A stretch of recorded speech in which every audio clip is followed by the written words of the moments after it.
ঝটপট আলু মটরের তরকারি।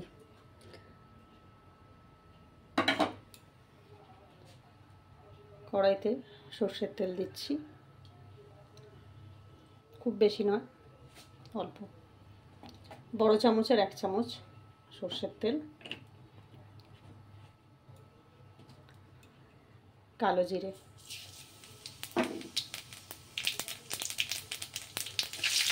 কাঁচা লঙ্কা চেরা ফোড়নে দিলাম,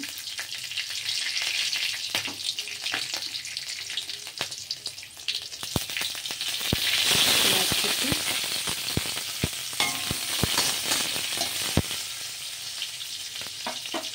হালকা ভাজা হলে এটা দিয়ে দিচ্ছি আলু, কেটে রাখা আলু,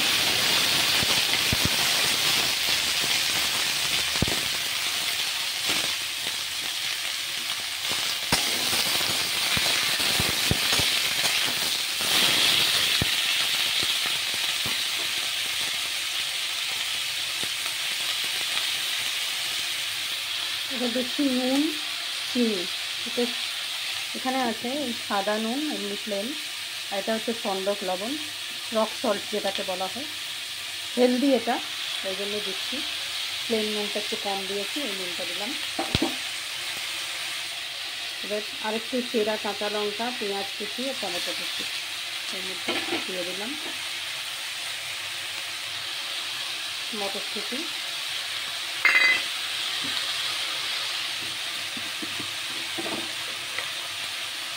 খুব তাড়াতাড়ি হয়ে যায় এটা, রুটি, পরোটা, মুড়ি সব কিছুর সাথে খেতে পারেন।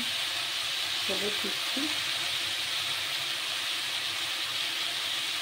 বিশেষ মশলাপাতি কিছু দেবো না এর মধ্যে, প্লেন হবে একদম।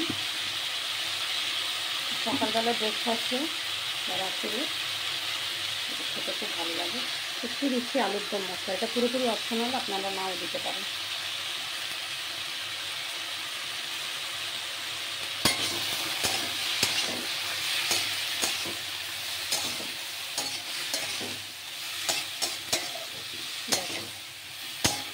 এটা বেশি ভাজাভাজির দরকার নেই,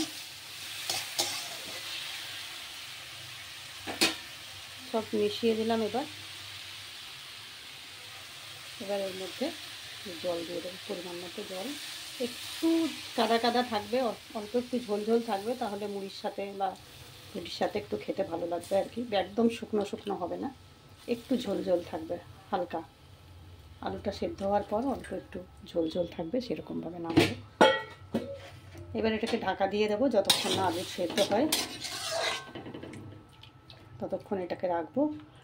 আলু সেদ্ধ হয়ে গেলে যদি ধনে পাতা থাকে একটু দিতে পারেন, তো আজকে আমার কাছে নেই, আমি দেবো না। ব্যাস, ঢাকা দিয়ে এবার ফুটিয়ে নেব।